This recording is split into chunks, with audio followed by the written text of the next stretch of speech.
സഹൃദയ സദസ്സിന് വന്ദനം.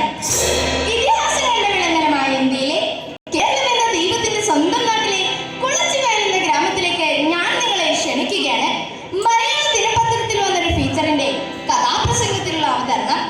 നമുക്കറിയാം ഇന്നത്തെ യുവത്വം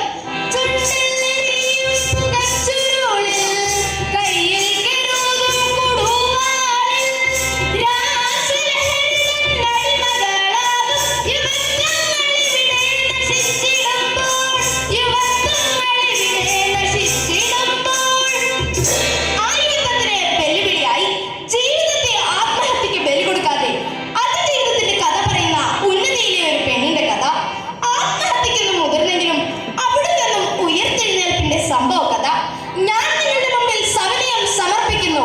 ഉയർത്തെഴുന്നേൽപ്പ്.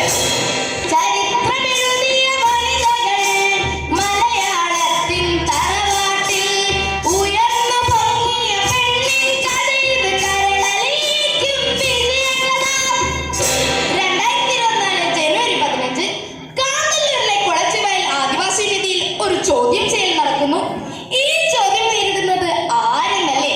28 വയസ്സുള്ള ഒരു പാവം പെൺകുട്ടി. എന്തിനാണെന്നല്ലേ? അത് കേട്ടാൽ മൂക്കത്ത് കൈവയ്ക്കും. എന്താണെന്നോ? ചെറുപ്പക്കാരെ തലയണിഞ്ഞ് വിവാഹിതയായതിലല്ല, സിന്ദൂര കുറി നിറുകയിൽ ചാർത്തി ഗർഭിണിയായതിലല്ല. പിന്നെയോ ആ ചോദ്യത്തിനു മുമ്പിൽ നിങ്ങൾ പലതും ഊഹിച്ചിട്ടുണ്ടാവും. എന്നാൽ ആഗ്രഹം തെറ്റാണ്. കാരണം എന്താണെന്നോ? ഇവളുടെ കല്യാണം കഴിയാത്തതിന്, ഇവളുടെ വിവാഹം കഴിയാത്തതിൽ സമീപത്തുള്ള കുട്ടികളുടെ വിവാഹം കഴിയുന്നില്ലത്രേ. എന്താ കഥയല്ലേ?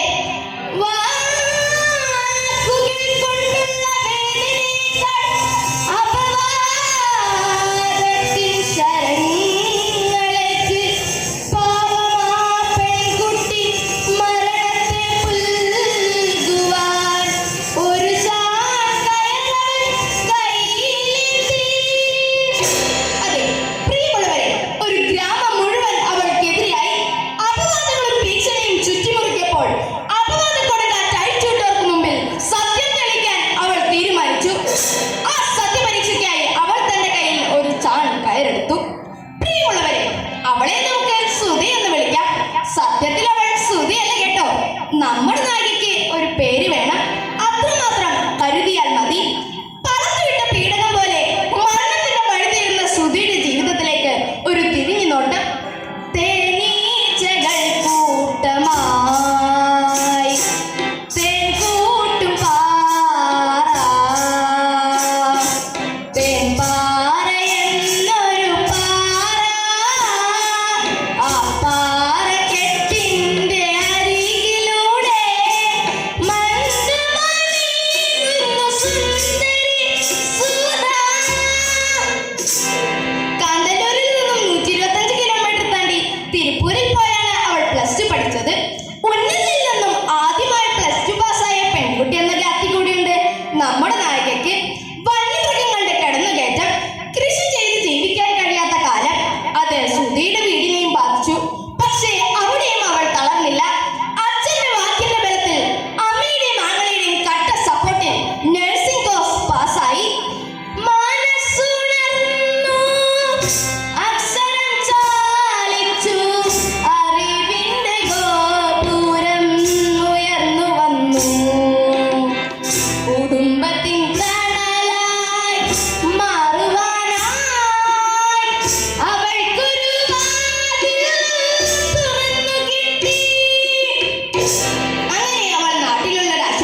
ആർത്തവകാലത്ത് ഒറ്റപ്പെട്ട കുടിയിൽ താമസം, അപരിചിതരുമായി യാദൃശ്ചികമായി കണ്ടുമുട്ടിയാൽ കാട്ടിലേക്ക് ഓടിപ്പോവുക, പഠനത്തിൽ നിന്നുള്ള നിരുത്സാഹം എന്നിവയെല്ലാം തരണം ചെയ്തെങ്കിലും മറ്റൊരു പ്രതിസന്ധി അവളുടെ മുമ്പിലേക്ക് ഉഗ്ര സർപ്പത്തെ പോലെ ചീറ്റി വന്നു. കല്യാണം എന്ന സ്വീകാരം അവളെ ആകെ തളർത്തി. 18 മുതൽ 20 വരെയാണ് ഇവിടുത്തെ വിവാഹപ്രായം. അതിനപ്പുറം താലി ചാർത്താതിരിക്കാൻ കഴിയില്ല. കല്യാണം കഴിയാത്തതിൽ അവൾക്കോ അവളുടെ കുടുംബത്തിനോ പ്രശ്നമുണ്ടായിരുന്നില്ല. എന്നാൽ ചുറ്റുപാട് നിന്ന് വന്ന കൂരമ്പുകൾ അവളെ തളർത്തി. ആദ്യമായി അനാചാര പിശാച് ചിറകടിക്കുന്നത് കേട്ടവൾ ഞെട്ടി. കല്യാണം കഴിയാത്ത പെണ്ണ് മംഗളകർമ്മത്തിലെത്തിയോ, അശുഭം അശുഭം നാശം വിതയ്ക്കും നാടു കുടിക്കും ഇതുർഭൂതം. 23 വയസ്സായിട്ടും കല്യാണം കഴിയാത്ത പെണ്ണ് മംഗളകർമ്മത്തിനെത്തിയാൽ ദോഷമാണത്രേ. ഒരു പെണ്ണിന് ജോലിയായതിനു ശേഷം മതി കല്യാണം എന്ന് പറഞ്ഞാൽ അത് അപശകനമാകുമോ? പ്രിയമുള്ളവരെ, അയൽപക്കത്തെ വീട്ടിലെ പെണ്ണിന്റെ കല്യാണത്തിന് പോയത് കൊണ്ട് കല്യാണ പെണ്ണിന് 3 ദിവസത്തിന് ശേഷം മാനസിക അസ്വസ്ഥതയുണ്ടായത്രേ. അതിന് കാരണക്കാരി കല്യാണം കഴിയാത്ത പെണ്ണ് വന്നതാണത്രേ. ദൈവത്തിന്റെ സ്വന്തം നാട്. മനം നൊന്തവൾ പിടഞ്ഞു, പ്രതിവിധി തേടി അലഞ്ഞു. അപവാദത്തിൻ തീപ്പൊരി വാക്കുകൾ അവളുടെ തലയിൽ തീമഴയായി. ഒറ്റപ്പെടൽ അത് സഹിക്കാനാവുന്നതിനും അപ്പുറമായിരുന്നു. ഇനി വയ്യ വയ്യ മുന്നോട്ട് പോകാൻ. മരണം അതാണ് ഇനി നല്ലത്. ഈ ശപിക്കുന്ന നാട്ടിൽ എനിക്കിനി ജീവിക്കണ്ട ജീവിക്കണ്ട. അവൾ തന്റെ കയ്യിൽ ഒരു ചാൺ കയറെടുത്തു. അച്ഛനെയും അമ്മയും സഹോദരനെയും ഓർത്തു.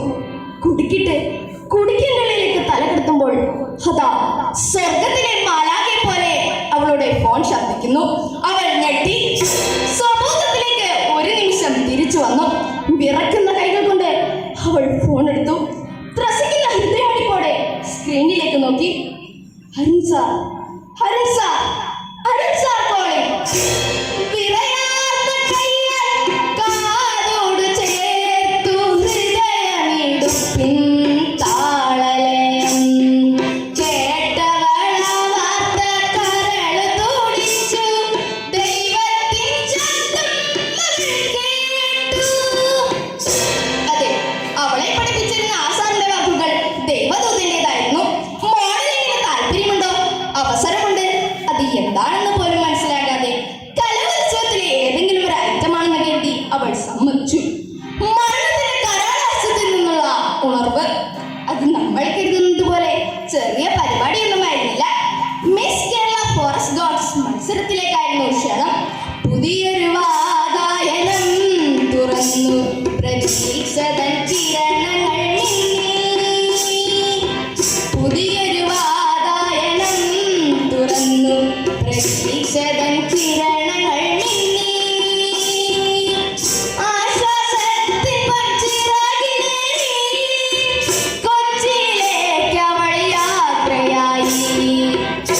മാനസിക അസ്വസ്ഥതയും പേടിയും കാരണം ചിരിക്കാൻ കഴിയാത്ത പിടിമുറുക്കത്തിലായിരുന്നു പരിശീലന കളരിയിലെ ആദ്യ ദിവസങ്ങൾ. തുടർ പരിശീലനം അവളിൽ മാറ്റങ്ങൾ ഉണ്ടാക്കി. മനസ്സും ശരീരവും മാറി. അന്നത്തെ അപകടത്തിൽ തോളിലുണ്ടായിരുന്ന മുറിവ് അവൾ സമാധാനത്തിന്റെ ചിഹ്നമായ പ്രാവിന്റെ ചിത്രം ടാറ്റു ചെയ്തു മറിച്ചു. അത് പുതിയ ജീവിതത്തിലേക്കുള്ള കടന്നുകയറ്റമായിരുന്നു. പ്രിയമുള്ളവരെ, ഇതൊരു സംഭവ കഥയാണ്. ഇന്ന് കൊച്ചിയിൽ ഈ മത്സരത്തിനായി ഈ പെൺകുട്ടി തയ്യാറെടുക്കുകയാണ്. ആരെങ്കിലും എന്തെങ്കിലും പറഞ്ഞാൽ ഉടനടി മരണത്തിന് തലവെക്കുന്ന എന്റെ വിദ്യാർത്ഥി സുഹൃത്തുക്കൾക്ക് മുമ്പിൽ ഞാൻ ഈ കഥാപ്രസംഗം സമർപ്പിക്കുന്നു. വിവാഹത്തിനായി 18ന്റെ ജന്മദിനത്തിനായി കാത്തിരിക്കുന്ന മാതാപിതാക്കൾക്ക് സുധ ഒരു മാതൃകയാവട്ടെ.